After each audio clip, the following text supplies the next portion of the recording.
between the realm of the dead and the journeys of the living. Join Josh, Jamie, and Elisa as they delve into the vast world of the paranormal and breathe life back into the history of the departed. Hey everyone, welcome back to the Paranormal Peeps podcast. I'm Elisa. I'm Jamie. And I'm Josh. What if the warning came before you ever moved in? Before Cindy Sarro bought the house on the hill in Caseyville, Illinois, she was already dreaming about it. Night after night, she saw herself running down a staircase, chased by something she couldn't see, but knew wanted to kill her. Then she walked into the house, and there were the stairs. At first, the problem seemed like the kind of nightmare any homeowner might face. Bad wiring, flickering lights, plumbing issues, uneven floors. A house that needed more work than anyone expected. But soon, Cindy began to believe something else was living there with them. Her daughters refused to sleep in their room. Lights dimmed and brightened on their own. A television turned itself on. The bathroom light wouldn't stay off. And every night, Cindy would wake up with the same terrible feeling. Something was watching her from the girl's room, from the wall. Then the attacks began. Cindy claimed she was punched, kicked, shoved, and tormented by something she couldn't see. She saw a little boy dressed from another time, a hateful man who looked like a soldier, and an old woman staring back from the mirror, and finally, a strange pink smoke pouring out from the wall itself. But the most terrifying part of the story isn't just what Cindy says came from the wall. It's what it might have done to the people inside the house. A boyfriend with an axe, a child speaking in a voice that wasn't her own, a priest who tried to help then refused to return, in a house that, according to Cindy, did not want to let her go. Tonight on Paranormal Peeps podcast, we're diving into Cindy Sarro's chilling account, The Wall. Was this a demonic force hiding inside a Caseyville home? Was the house itself a perfect storm of bad wiring, fear, sleep deprivation, and family stress? Or did Cindy Sarro uncover something far darker behind one ordinary wall? Turn down the lights, keep your eyes off the corner of the room, and whatever you do, don't stare too long at the wall. What wall? We don't have walls down here. The pink one? The one with the pink smoke coming out of it? Yeah, we don't have real nice walls down here, do we? Yeah, unfinished basement, so no. Yep. Cindy's parents divorced when she was still a baby. And when she was 8 years old, her stepfather was murdered outside their home. She would ask God why he had to die while crying. It was during one of these crying sessions that she had her first paranormal experience. She lay on the couch crying and asking God for a sign that her stepfather was okay and in heaven. She felt someone grab her hand and squeeze. Thinking that someone had come into the room to give her comfort, she opened her eyes, only to find that the room was empty. While this was her first encounter with the paranormal, it most certainly was not her last. She started feeling the presence of individuals in the room with her, but not being able to physically see them. At night, while she was going to sleep, she started astral projecting, but not willingly at first. The sensation scared her as she thought that she was dying. She started having strange feelings when her mom was sick or when something bad was about to happen. As she got older, she could start to not only feel the spirits around her, but also see them. That's interesting that it started as she was getting older. Yeah.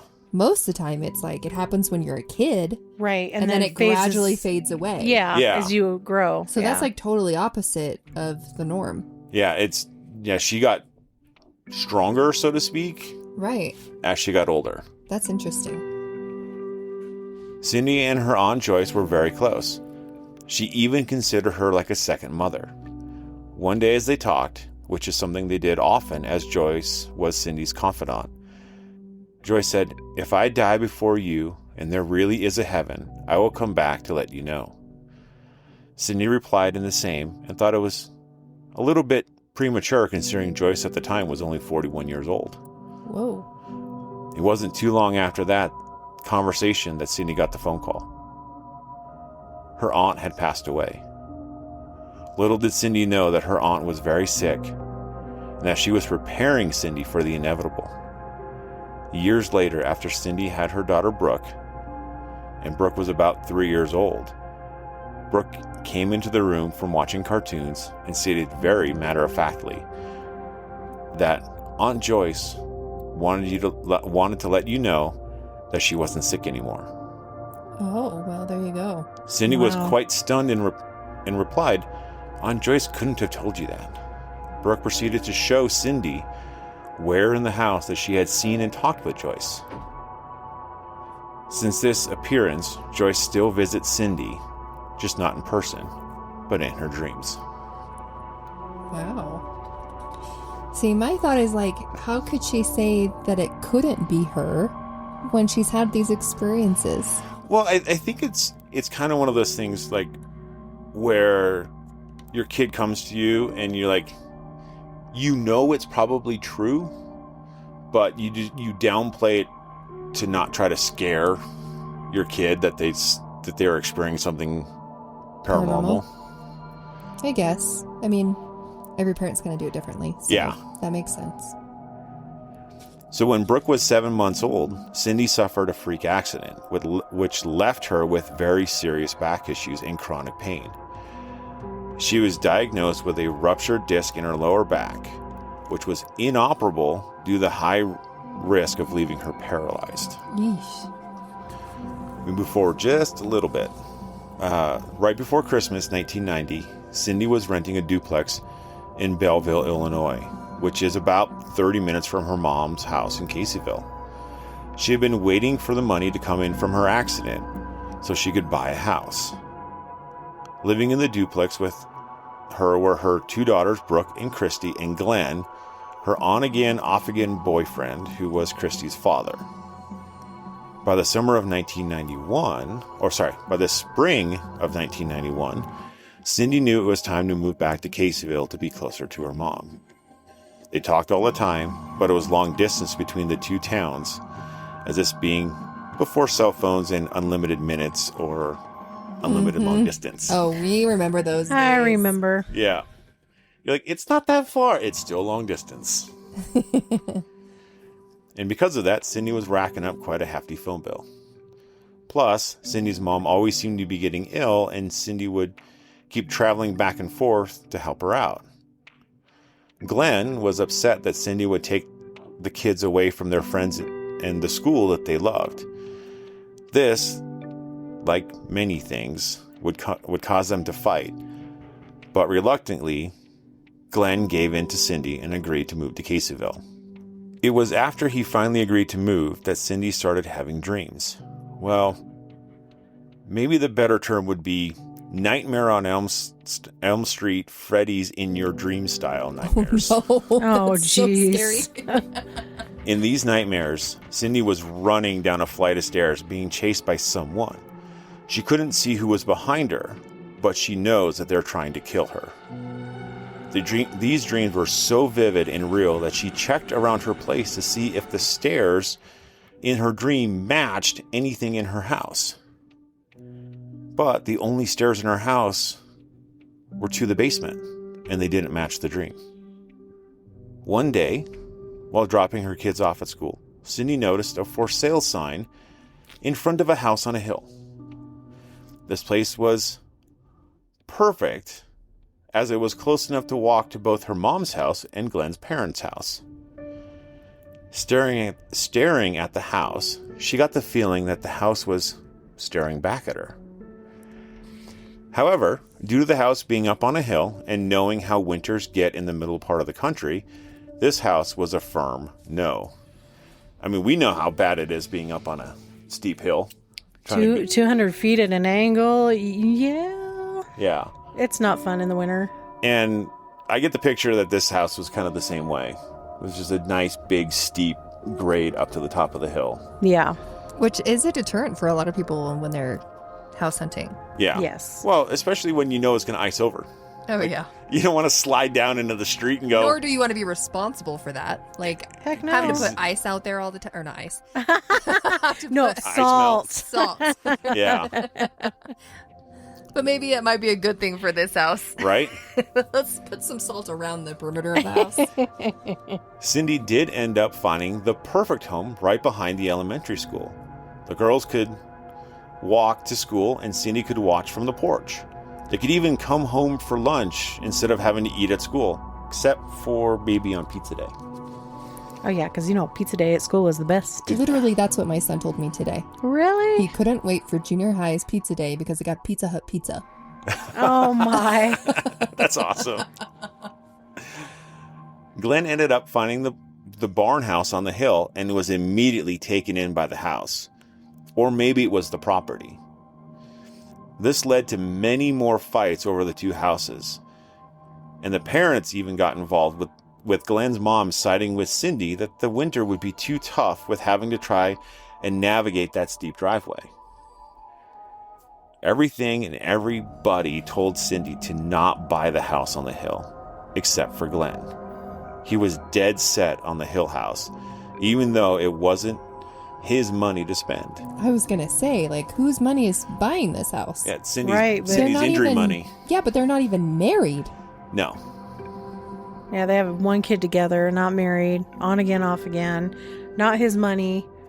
Yeah, let's give the decision to him, because there's no weird thing going on there. Right? That's drawing him to that house. Cindy eventually gave in and agreed to buy the house on the hill. If Cindy would have held her ground and refused, or just simply told Glenn that it was her money and her choice, maybe, just maybe, all the events that unfolded would have been avoided. The barn-shaped house had its appeal despite being accessed by a rather steep driveway up the side of a hill. When you reached the house, there was a circled driveway full of flowers, and flowers surrounded the entire house. The backyard was expansive, continuing up the hill leading into some woods. Through those woods, you could reach Glenn's house and Cindy's mom's house. Oh, that's fun, though. The house had a screened-in porch full of plants.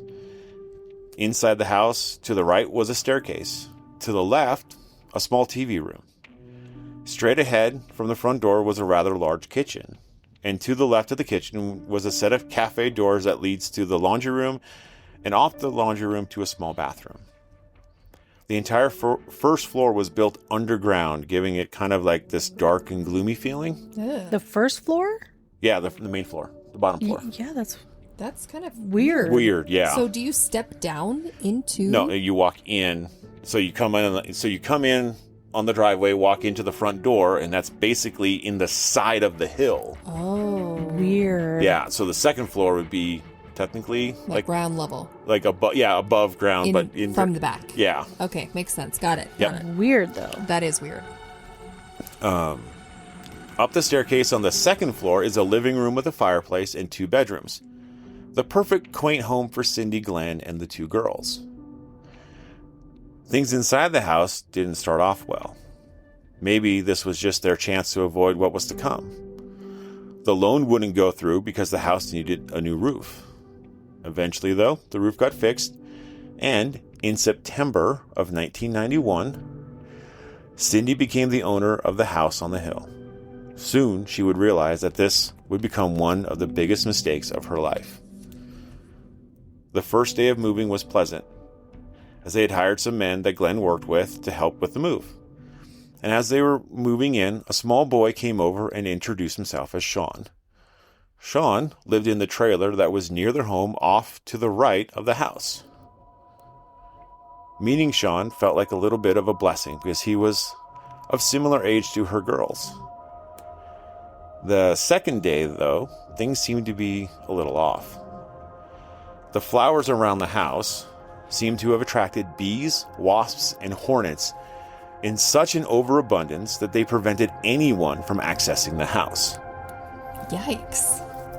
I mean, I hate a hornet. So if there's They're that mean. many- We're talking swarms of these things. No. And they're mean. Yes, they are super mean. Cindy and Glenn retrieved spray and shovels to deal with the problem. They sprayed and dug up all the flowers from around the house and the driveway, which took hours to complete. But they were able to finish moving in that day. That night, Cindy stood in her kitchen and noticed something familiar about the stairs. Then it hit her that she had missed in all of the excitement of buying the house and moving. Those stairs weren't just familiar. They were from her nightmares. Ooh. Creepy. Cindy began to also notice other strange things about the house. All of the downstairs windows didn't open. And while she was putting canned goods away in the kitchen, a cabinet door fell off. And then they all began to fall off. The lights began to flicker. She plugged the can opener and toaster in, and a fuse blew. After Glenn got the lights back on, Cindy decided to sit down in a chair. You know that kind that have the wheels on the bottom? Yeah. No sooner than her butt hit the seat that she was sliding across the room. Oh my goodness. What a way to find out the floors aren't even. Oh, jeez. Well, my question is, okay, obviously this is going the paranormal route, Right. Yep. but was there an inspection done? I mean, typically when you buy a house, there has to be an inspection done. So I'm guessing yes, but how did this pass inspection with all the doors falling off and the cabinets? The windows not being able to open? Well, the windows they found out were, they called fake windows. So that you can see through them, but they were never meant to open. They were never Okay, functioning. so it wasn't like they were sealed shut on purpose. Like, they were meant to open, but somebody, like, you know how people will paint over them and paint them shut? Yep. Or, what have you? So it wasn't that. It was just they were never meant to be that way. Right, never meant exactly. to They were never function. meant to open. Okay, Yeah. that makes more sense. And if you think about it, it's like you're underground, on ground. So like having a window that doesn't really open is kind of a safe way to have it, because then you don't have to worry about anyone like crawling in your window and getting into your house. Right. So like there's some comfort in it, but But what about all the cabinet doors and the slanted floor? yeah. Like, wouldn't that have been kind of caught in an inspection, especially the floor? The floor should have been caught, but I mean they had an inspection done because the roof didn't pass inspection. It had to be replaced. Right, but the horribly slanted floor did? Must have. I mean, we've been in some places that are slanted, but not that slanted. That's like really slanted. That's though. really slanted. If you sit your butt in a chair and you roll across the room. Yeah.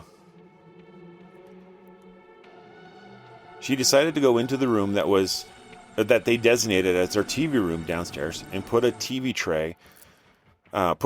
tray, only to have it almost fall right over. So the floor wasn't just a little uneven, it was like a hill. You would have seen that. You should have seen that.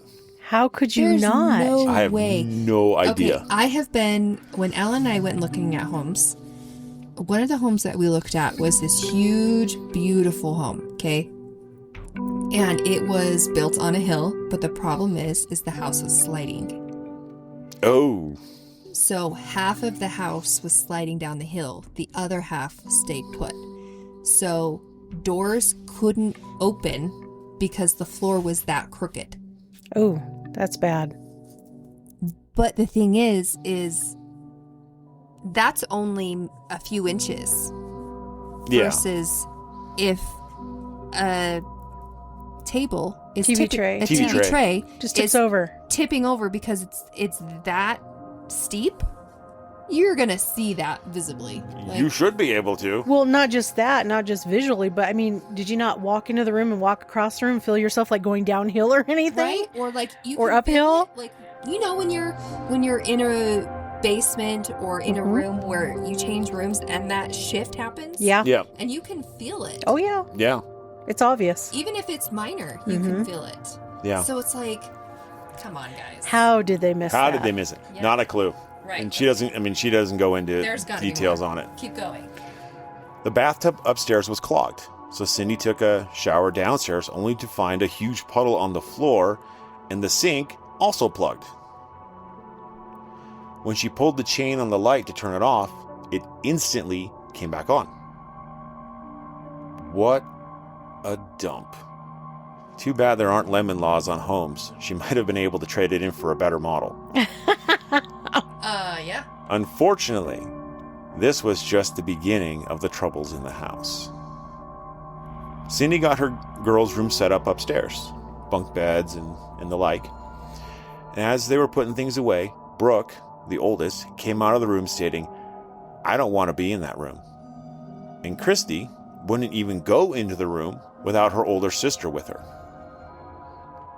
Thankfully, there was a knock at the door, and Sean had come over to play with the girls. And since they didn't want to be in their room, it was decided to make the utility room on the main floor the girls' playroom. Boxes of toys were brought in and unpacked. Sean and the girls were having a great time playing when Cindy noticed that the lights in the room would go from very bright to almost out. Cindy asked the girls if they had noticed the lights, and much to her surprise, they said it had been going on the entire time they were in the room playing. And that night, as bedtime arrived, the girls refused to sleep in the room. Cindy had a bad feeling about the room, and especially the closet. So she allowed the girls to sleep with her that night, as Glenn worked nights and wouldn't be home. So Cindy decided to sit on the couch in the living room while the girls were sleeping in the bed. As she started to drift off to sleep, her eyes flew open, and she got the feeling that she was being watched from something inside the girls' room. From her spot on the couch, she could see directly into their room. Needless to say, Cindy didn't get much sleep that night. So that feeling must have been really overwhelming. Yeah. Very, very strong. Like, I wonder if she could have, like, went over and shut the door to the room. You know what I mean? Like, I mean, that's what I would have. I would have got up, went over, shut the door, see if that helped. Right. Rather than just leave it open. Well, yeah, because there's that uneasy feeling you get when you're in the dark and you're looking into a dark room. Yeah. Or you're in a lighter room looking into a dark room. Or a dark hallway. You kind of get that uneasy feeling. It's the unknown. Yeah, the fear of the unknown, that something's there. I wish that's what this was. The next day, while the girls were at school, Cindy decided to take a nap on the couch. Before she knew it, she astro projected out of her body. But she stayed in the house. And all of a sudden, she felt terrible pain, as if someone or something was punching her body in the stomach and lower back. She could feel the pain of each blow, but could not see the attacker. She pleaded in her mind, "Please, please, please stop. It hurts. Leave me alone." In an act of desperation, she pleads to God, "Please, God, make it stop."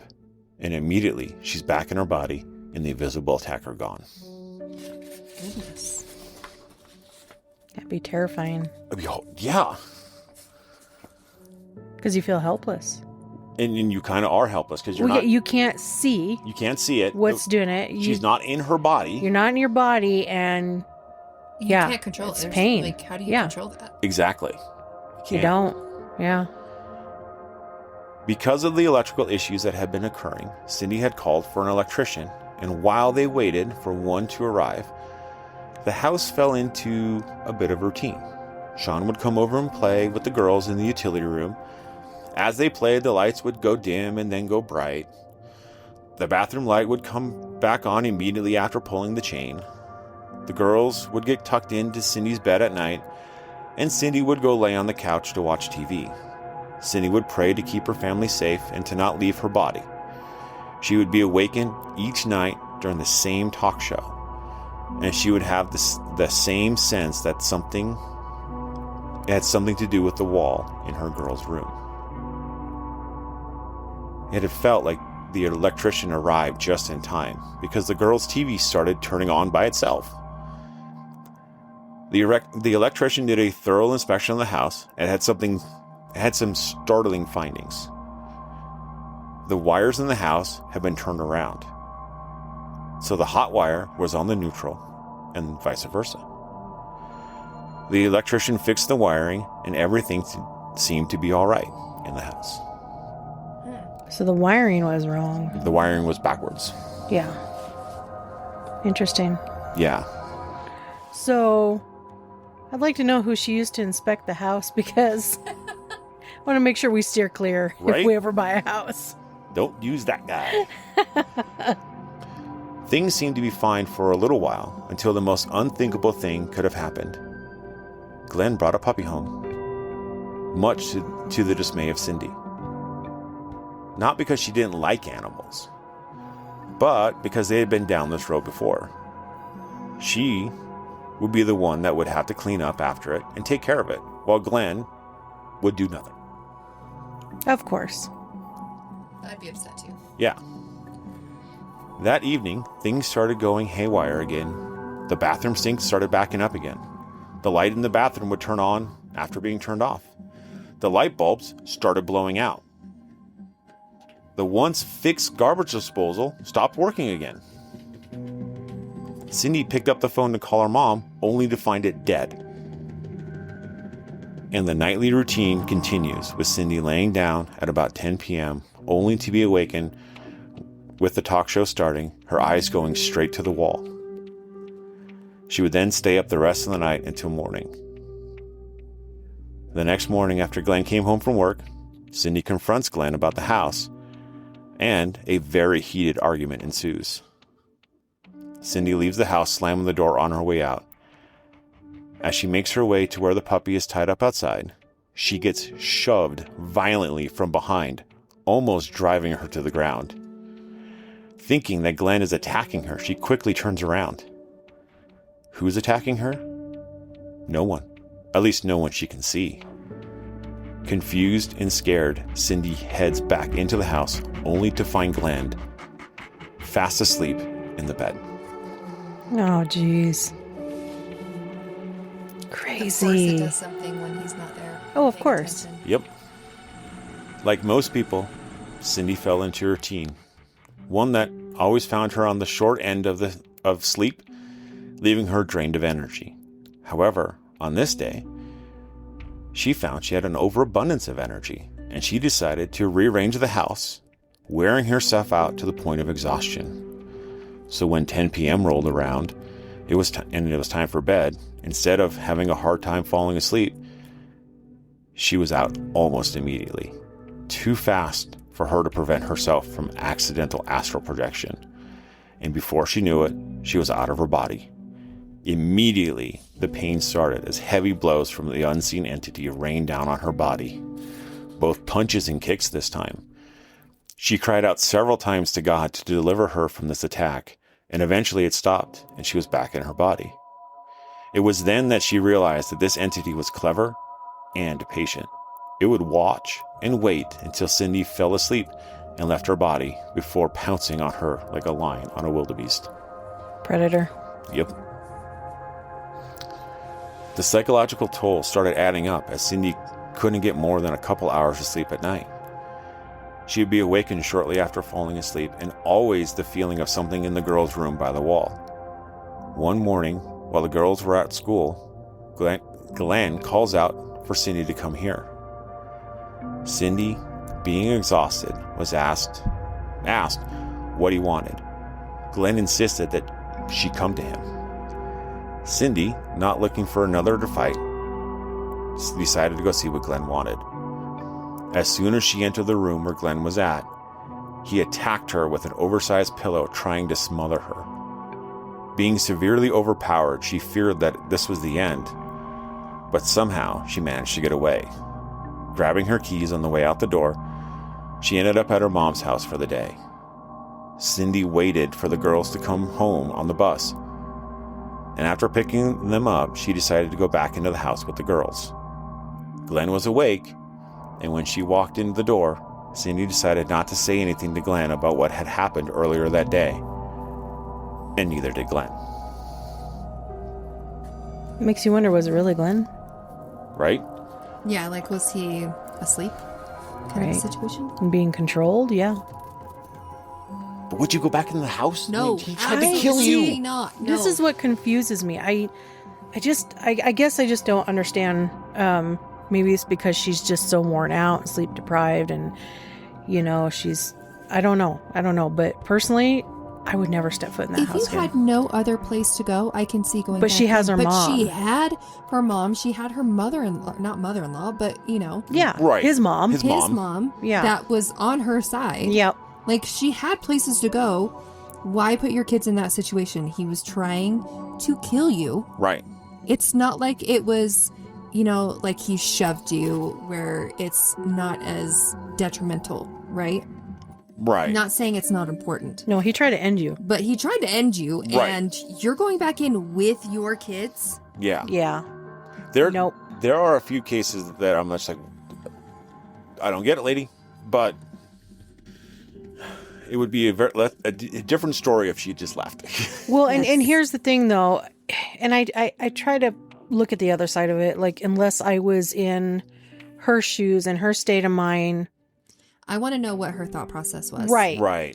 I don't, like, never there's no know. way Well, I'd ever understand. I guess it's kind of one of those tough things because obviously this relationship's a bit on the dysfunctional side anyway. They've been Yes. on again, off again. Right. They have fought multiple times. So like this relationship is not on good standing. No. Well, and obviously she doesn't have a bunch of confidence because she lets him sway her in Right. where she's going to spend her money. Yep. Yeah. And it's not even just little things. Like, that's a huge investment. A house is not something small. Yeah. Yeah. And so obviously he's got a lot of sway on Yeah. her. Yeah. Less than 2 months after moving into the house, Cindy celebrated her birthday on October 10th. Sean came over to play with the girls. Suddenly, Christy came over to Cindy crying. And when asked what was the matter, Christy's response sent chills down her spine and made her heart race. "I'm going to nail your mom to the wall that midnight," is what Sean had told Christy. When confronted on why he had made that statement, Sean shrugged his shoulders and said he didn't know. That night, things in the house seemed to escalate as Cindy lay on the couch. Asleep, she was awakened suddenly by a sharp pain. Something had pulled her eyelash. As she opened her eyes, she noticed that she had only been asleep an hour. She tried to go back to sleep when a fist struck her arm. Startled awake yet again, and this time there was no going back to sleep. No one visible in the room, but yet the strong feeling of being watched was coming from the girls' room and that wall. Okay, I knew something was up with this Sean kid. I was like, there's going to be something up with this Sean kid. Either he's a ghost in the whole time, or there's like some type of paranormal thing that's going to happen with this kid. Yeah. He's a good kid, though. He's just, unfortunately, was in the wrong place at the wrong time on this one. Things continued to get worse for Glenn and Cindy as they continued to fight. And Cindy, at this point, was not sleeping more than just a couple hours a night. One night, as Cindy lay on the couch, just having completed her prayers, she said in her mind, "It's not fair that you can see me and I cannot see you." This proved to be all the motivation the spirit needed to make itself known to Cindy. As Cindy had just fallen asleep, wham! Another punch. As Cindy opened her eyes and looked at the wall, which was customary by this point, there stood a small boy dressed in the early 1900s clothes. His name is Sean. Small beanie cap, beige vest with white shirt underneath, khaki pants to the knees, black stockings from the knees down, and his shoes were black with the strap across the top. She sat on the couch, locked into his eyes, not frightened, because he kind of looked like her nephew. The boy motions for Cindy to follow him. Nope. She knew that the boy was trying to get her to play with him. And then he turns back into the room and disappears around the corner.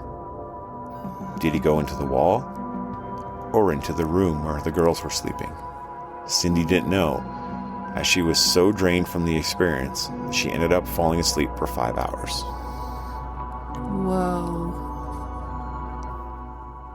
The presence, or as Cindy calls it, the evil, started making itself known to her during the waking hours as well.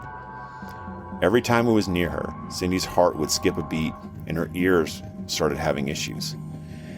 It was like they were blocked, muffling the sounds, making it hard for her to hear anything. Things between Cindy and Glenn reached a boiling point when Cindy started getting ready for the twice annual community garbage. Well, actually, you know what? Garbage sale probably actually works. The twice annual community garage sale down on Main Street. Glenn was infuriated that she would be going out and sitting down on Main Street all day. Glenn, yeah, he's controlling. Right? Glenn might have been influenced by the alcohol that he had been drinking, or maybe it was something more sinister. Or both. I think both. Mm-hmm. Cindy, scared, managed to get Glenn's mom on the phone to convince him to spend the night back with his mom to cool down. Glenn agreed and left the house for the night. But later that evening, Cindy was awakened by Glenn screaming and cursing like a raging madman. She was terrified and called the police. But before the police were able to arrive at the home, Glenn came around the corner, having been successful in gaining access to the house. And what he was carrying terrified Cindy. In his hands was an axe. Thankfully, the police arrived before Glenn could do anything. When asked by the police what he was doing with the axe, Glenn's response was a simple one. I was chopping wood. Of course. The police didn't buy his reasoning, as it was pitch black outside. Glenn was hauled off by the police. Good.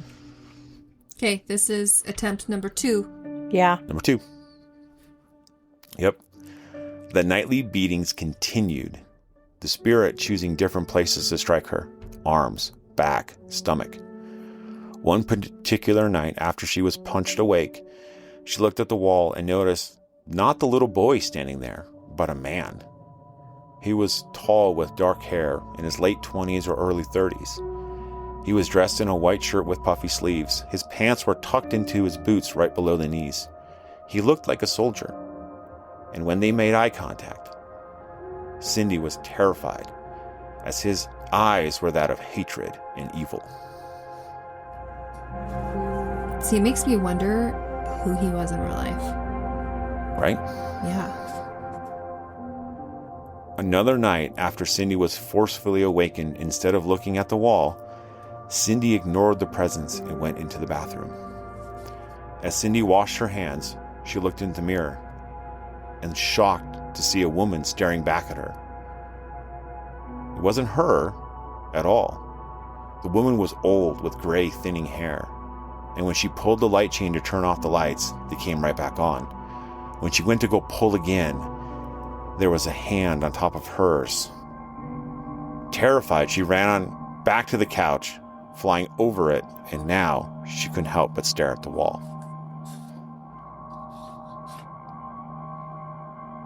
2 months into living in this nightmare. We're at 2 months. That's a lot. 2 months, you're seeing 3 different spirits, or the same spirit that is 3 different ways. looking, trying to come at you to see what scares you the most. Yep. And tried to have been killed twice Yeah. by your boyfriend. Yeah. Nope. 2 nights into living in this nightmare, Cindy didn't know that this night would be her last night sleeping in the house. This night, when she was awakened, she noticed something odd. The talk show that she normally wakes up to was over. The entity had let her sleep. She looked over at the wall and then back to the TV, and something caught her eye.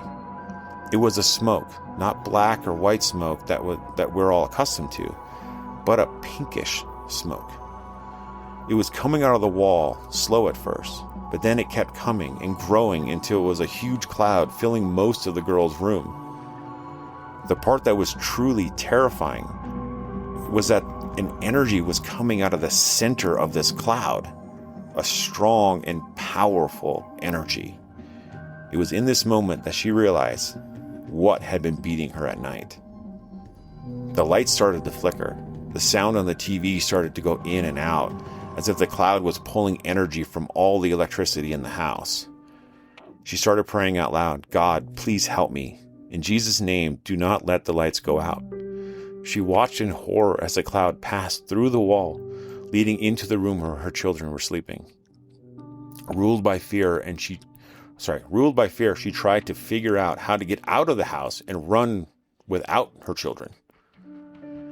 She stopped and exclaimed, "What kind of mom am I? My girls are in there with that thing." Instead, Cindy started to pray. In the middle of her prayer, Christy comes running out of the room, enraged, her face twisted with hatred and vile. She yells in a deep voice that was not her own, "I saw what you did, and I hate you." Again, Christy repeats the accusation. Cindy looked into her daughter's eyes and noticed that they were distant, far off look, like she wasn't even aware what was going on. Cindy, terrified of her daughter, or the thing that was in her daughter, decided to show love and kindness instead of fear and anger. She hugged her daughter and said, "Come, let's go back to bed." Escorting her daughter back to bed, she noticed that the bedroom light that was always on was off. She turned the light back on, tucks her daughter in, and tries to think about the next move she needs to make. It was 5 a.m. and most of the night was already gone. Cindy decided she needed guidance, so she turned to her grandmother, who taught her about God.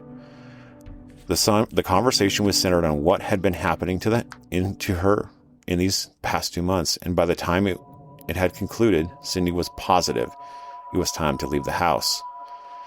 She moved with her daughters back into her mom's house, which was way too small for all of them, but it was better than being in that house. Cindy knew that she needed help with this house.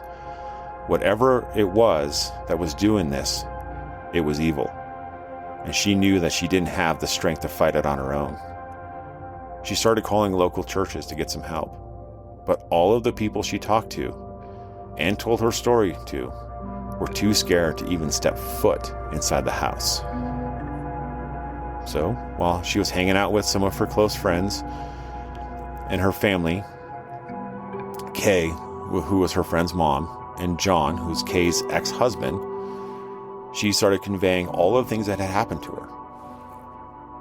John decided to call a priest that wasn't from the surrounding area and asked for help. The priest listened to John as he retold Cindy's story, and then asked to speak to Cindy. "Are you on drugs? Or do you drink alcohol?" he asked. Cindy was flabbergasted and a little hurt, responded, "This has nothing to do with drugs or alcohol. Don't you understand? This evil is trying to kill me. Please help me. If you don't, I'm going to die." Crying, she gives the phone back to John. Feeling defeated and hopeless, Cindy drives home to her mom's. "God, I know I'm not crazy. You know exactly what's been going on, and if the priest doesn't believe me, I will never get any help. God, I can't fight this on my own. I don't even know how. I need the priest's help, so please, somehow, make the priest understand that I need his help." She prayed out loud as she drove. Much to her surprise, the priest called her the next day and talked with Cindy for a long time. As Cindy recounted all of the things that happened to her in the past 2 months in the house, he promised to keep in touch as they ended the call. Cindy, at this point, is desperate for resolution. She calls a psychic. So he doesn't even go and help her? He just said, "We'll keep in touch"? That's where it ended. What the heck? There are no words. There are no words. Like, I'm like waiting for him to be like, "Okay, yeah, let's go. Let's at least see this place." Right? That's what you're thinking. Okay. Yeah. All right. So, one thing to mention, by this time, Cindy and Glenn have reconciled. Oh no. So Again.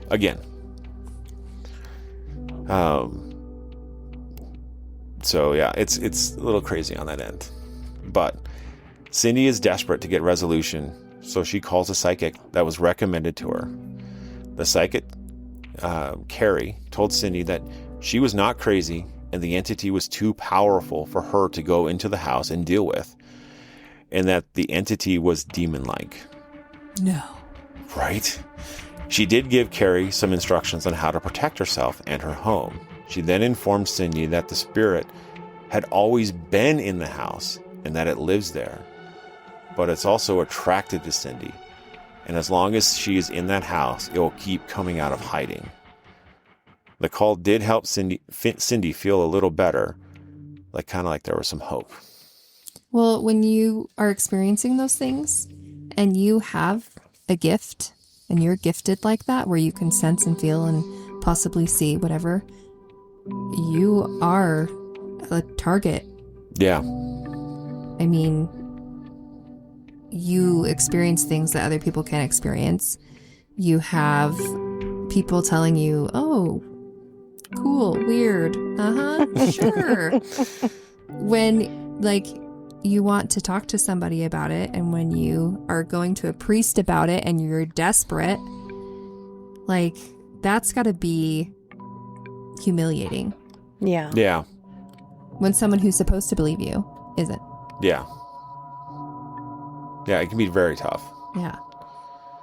The priest called and wanted more information from Cindy, such as what doctor she was seeing and what medications is she taking. Also, has she been watching any Nightmare on Elm Street movies? Oh my goodness gracious. 4 days after Thanksgiving, a few days after Thanksgiving, the priest called again, asking if Cindy was a devil worshiper. Oh, stop. Seriously? To which Cindy responded, "I've always believed strongly in God since I was old enough to understand about him." Well, it's no, I'm a devil worshiper and I'm going to call a priest. That Right. sounds like two That does, yeah. things that Yeah. would go hand in hand. Right. Oh. What? He asked a few more questions and then ended the call. Cindy was actually kind of hopeful that the priest was going to help her. After all, why would he keep calling back, asking more questions? Again, the priest called back, this time asking if Cindy would undergo a psychological evaluation. Cindy agreed to take the evaluation, worried that the test would show that she was crazy. The doctor completed the testing and let Cindy know that the only thing wrong with her was that she had too much psychic ability. Cindy was relieved to know that she wasn't crazy, but the nightmare of the house still loomed. So I wonder what the doctor does with that information. Right? I don't know if I've ever had a doctor be like, hey, you have amazing psychic abilities. Right? I don't think I have ever Right? heard of a regular doctor or whatever. He's a psychiatrist, but Even yeah. a psychiatrist being like, you're a psychic, or you have really good psychic abilities. Right? That's not something I've ever seen, but cool. Yeah. By the time Christmas rolled around, Cindy was not sleeping at night. She would stay awake holding her Bible open to Psalm 91 and praying. It was taking a huge toll on her psychically and physically as well.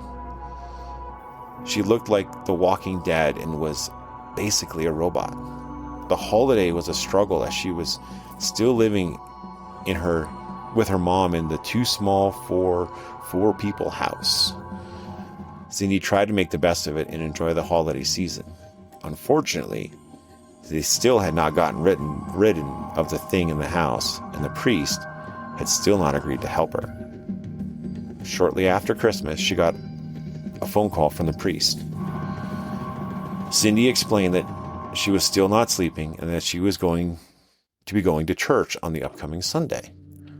But she had to go back into the house to get her dress because when they had left in such a hurry, she had left all her clothes in the house. The priest warned her that the spirit knew that she was trying to leave the house and that she needed to be very careful.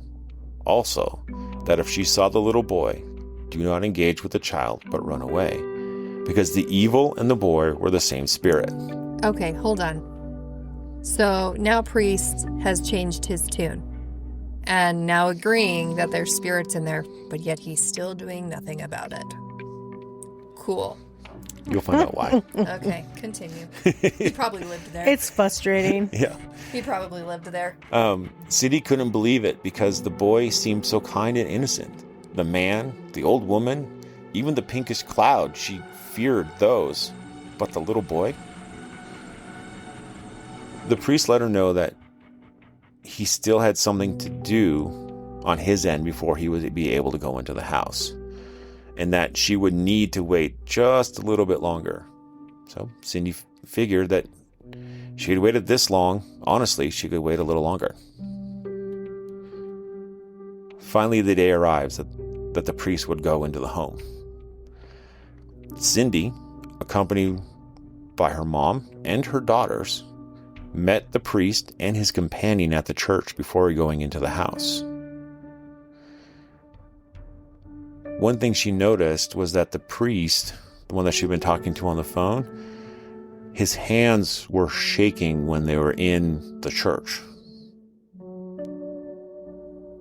As they entered the house and the priest began performing the cleansing on the house, his hands began to shake even more noticeably. He started reading from the Bible and praying and splashing holy water in every room and on the people of the house. With the ritual performed, Cindy had an uneasy feeling. Why did the evil not show itself? If it had the strength to attack her in the daylight, why would it just be silent during the whole ritual? It all seemed too easy. But Cindy was optimistic that it would work and that they'd be able to move back into the house, as things were getting awfully cramped at her mom's house. Cindy and the girls moved their belongings back into the home, and the girls began to seek out the toys that they hadn't seen in a while to play. Cindy sat down in the kitchen and then felt the hairs on the back of her neck stand up. Fear struck her in an instant, but she tried to play it off. Besides, didn't the priest get the evil out of the house? Cindy went upstairs to the girls' room and found out the truth. It had not left after all. It was just waiting. Cindy's ears started to close up again. She could feel it all around her. She didn't hear the girls come up behind her, looking so happy to be in the home again. Cindy decided to not tell her kids what was going on and went back downstairs. Suddenly, Brooke screamed out, "Mommy, it's still here. Help me." Cindy runs over to the stairs to see Brooke being held up, preventing her from coming down the stairs. Cindy runs towards her child as the evil lets Brooke go. They all agree to leave once again, and Cindy ended up back at her mom's house, defeated. She called the priest and told him what had happened in the home. Unfortunately, he made it clear that he was not going back into the house, and Cindy was on her own again. Dang, dude. But why? Are we going to find out why? Why he wouldn't go back in? Yeah. No. What? Because That's not fair. She doesn't say. Probably because he didn't actually give her a reason. Well, see, my question is, what's that one more thing that he had to do before? Right. Why was he so shaky? Right. Because he was scared. So, come to find out that he had never done an exorcism before. The priest, the person that he was talking, his companion, was from another parish. He was the one that he was talking with to help him understand what to do.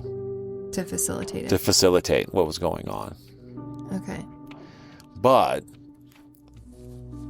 in order to cast out demons in an exorcism, you have to have faith and belief that it's going to work. And if you're terrified and have no faith, you do nothing. And so, He did nothing. nothing happened. Cindy decided that the only thing she could do was to sell the home. Over several days, Cindy was able to go back into the house and clean it so it would be ready to be shown. Word got around that her house was haunted. and she was contacted by Rick Smith, who was a paranormal investigator. He wanted to know if he could come investigate the house.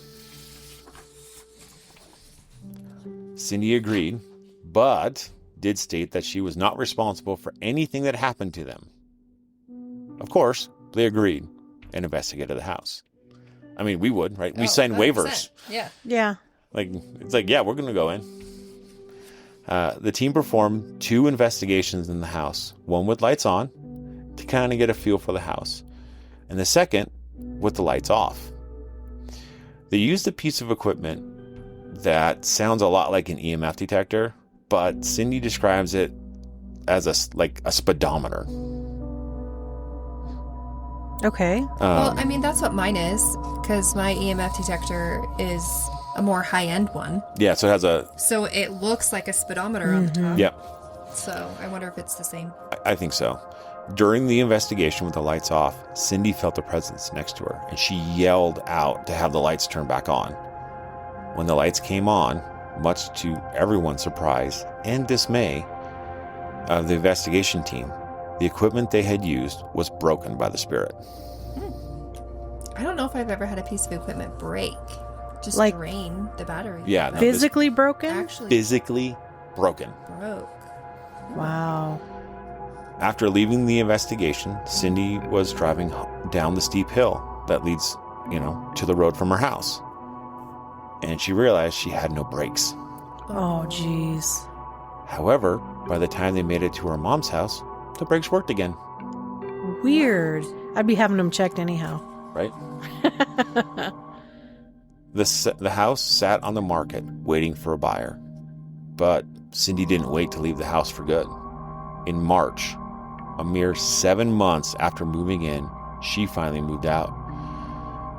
She bought a trailer in a mobile home park and started living a new life away from the house. She did, however, have to go in and clean one more time. While she was in the kitchen cleaning, the ceiling exploded like someone had overflowed a bathtub. Cindy was devastated. How could she sell the house now? Right.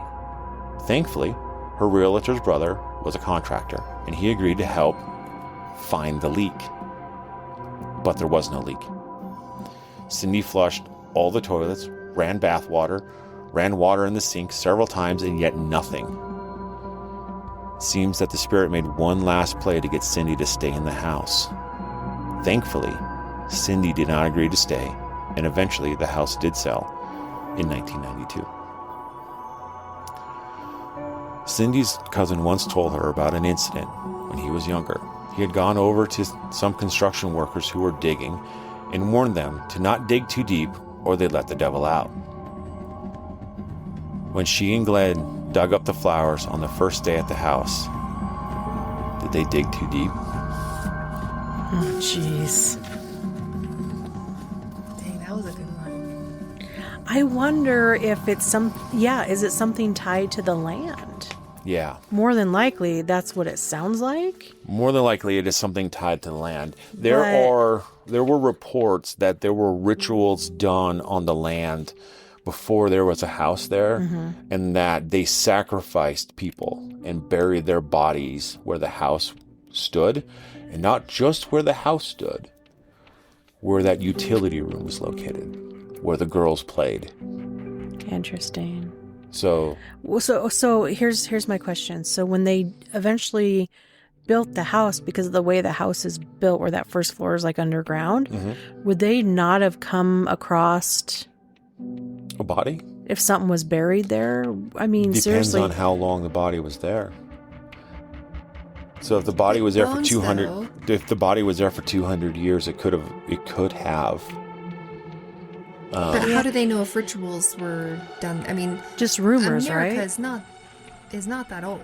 Yeah. Yeah, we're So- 250 years old this year. So it was rumors. It was rumors. So she had some dreams about these rituals happening, and then they tried to find some documentation about the house, and there was a news article that they were supposed to look up, that she was supposed to go find about a little girl. And when they went to the archives at the library to find that news article, It was missing. it was gone. Interesting. Huh. So there's a lot more that I left out. This is all in a book by Cindy Sarro. This is all her account, Firsthand account Yeah. from the book called The Wall. It is a very, very interesting read. It's also very hard to read. She's very jumbled. She is. You and I watched the documentary. Which is what made me buy the book. Right. Of her, Cindy herself talking. Yeah. And you have to really kind of unscramble what she says to understand what she's saying. Yeah. Because she just has this weird way and flow. Yeah. That it's really, really hard to follow. You have to stop and think for a minute and then go, oh, okay, I see what she's saying. Yeah. So apparently her writing is much the same. Much the same. Okay. It's almost reads like a reminiscent diary of the time. Okay. And is it like, does it go in order? Or do you kind of have to like piece it together? Goes a little in order. It jumps around a little bit. So some of it kind of bounces. As she would figure out something, as she would write down and think of something that was important that happened maybe, a couple days earlier. Because you got to remember, all of this stuff happened in 7 months. She was attacked every single night in that house if she fell asleep. She would stay up. She was not, by the end of this, her time in the house, and even it continued on at her mom's house. She would not sleep, maybe 1 or 2 hours a night. She would stay up all night, have a Bible on her at all times, always open to Psalm 91, always praying, always trying to protect herself from this evil. Yeah. And this is probably the scariest haunting I have ever heard. Because it's not like, you listen to some of the ones, like we've listened to Andrea Perron's, and like the accounts of that were 10 years. And it's like 8 things. Yeah. This is A high concentration in a short amount of time. Yeah. You got 2 months. It's 70 different attacks in 2 months. She's almost murdered twice. Yeah, my question is, how was Glenn when he left the house? Was he better? So when you leave an atmosphere, sometimes, it's like, okay, things calm down and they get back to your regular self. And... He did eventually stop drinking, and they did reconcile. But they never stopped fighting, and they never got over it. And so when she finally did move away from the house, they were done. Okay. So they are no longer together. Which is probably better for both of them. Yeah. So, and the thing is all the stuff I conveyed is only half of the stuff that happened in the house. So you recommend people go read the book? I recommend you go read the book because there's even more stuff that happened. That's wild. And it's like, I can't, if I do everything, this is going to be a 7-hour podcast because it's just overflowing of stuff. Can you imagine the physical energy that would be just sucked and drained from you? I had a lot of stuff growing up. Right. To me as a kid, I was exhausted. But I was also a kid, so I had more energy than as an adult. Yeah. So I was able to be okay, right? But as an adult, when I don't get sleep, everything goes downhill. My health, my physical health, right. Emotional, my mental health. Mental, yep. Mental and emotional. I end up being more short. I don't have as much patience. Yeah. I can't get anything done. Yeah. And that had to have been so draining. I couldn't even imagine. And in all of this, because her money was running out from her injury, yeah, she actually got a job and was working at a hotel. And having to do that on so little sleep and taking care of kids, dealing with this guy that is controlling. Dealing with Glenn, dealing with the spirit, the entity, dealing with 2 kids, and sleeping 2 hours a night. Ugh. For months. Yeah, and then being attacked and... Or the fear of being attacked. So like all of it. All the time that she was at her mom's house, she was always afraid of being attacked at night, even though it never left the house. Yep. Mm-hmm. All of that. The toll, man. Holy moly. And the unknown. Like not knowing what is going to happen. Yeah. With the house, with you, if you have to go back in there, with your kids. Yep. With Glenn. Yeah. You know, like having to live with your mom and being like, how long do I have to live here for? Yeah. So you know, that's tough. She had a 2-bedroom, 1-bath place. Yeah. Is what her mom had.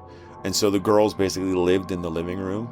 And by the time... Like 5 people living in that house, assuming that Glenn was living with them. He wasn't. It was Glenn just her and the back at girls and the mom. Yeah, Glenn was at his parents' house. It was just down the road. So 4. So just 4. But still, like, they took over the living room and had all of their stuff everywhere. And 4 girls with 1 bathroom. Yeah. We all know. Yeah. That's tough. That's a lot. Yeah. So, yeah, it was... Honestly, like... It's a heart-wrenching story to read. Yeah. And it's amazing that she endured all of this, because I don't know how. I don't either, because obviously it highly seems that this entity is a type 3. It is definitely demonic. Yes. And it was trying to wear her down, to take her out. Oh, it knew what it was doing. It knew exactly what it was doing. Very But she calculated. wouldn't break. She did not break through 7 months of hell. Well, she didn't lasted break. way longer in the house than I would have. Exactly. But she felt trapped, though. Like, she knew she didn't have any place to go. No, she did. She had her mom's. She had her mom's, but she didn't want to go to her mom's I because know, she but didn't have enough space. If you give me the option between the 2, I will go live in a cramped environment away from that. Over getting punched and whatever. And not kicked. Sleeping every single night. Yeah. Like, granted, I would rather not sleep at my mom's house than not sleep in the haunted house. Yeah. Even if you're still not sleeping, at least you have the comfort of knowing your mom is there. Yes. Right. That is a huge relief. And that your kids are safe. Yeah. That's right. Yeah. So. Ugh, poor lady. Yeah. Good thing she's out. It's a very good thing she's out. So, have you guys ever had an experience like Cindy's? Have you ever, been so terrified to be in your home that you were forced to sell it or move? Let us know. And as always, stay ghosty, my peeps.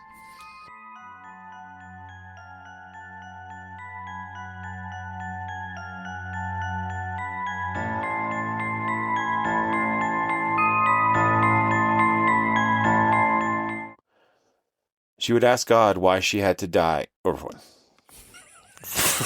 Wow, that's really bad. Whoa. Where did that come from? Heard that one again. That one's a good spoof. Thank you for listening to the Paranormal Peeps podcast. You can find us on social media at Twitter at CPR Paranormal, on Facebook at Paranormal Peeps Podcast and Cold Spot Paranormal Research. And you can find us on Instagram at coldspot_paranormal_research.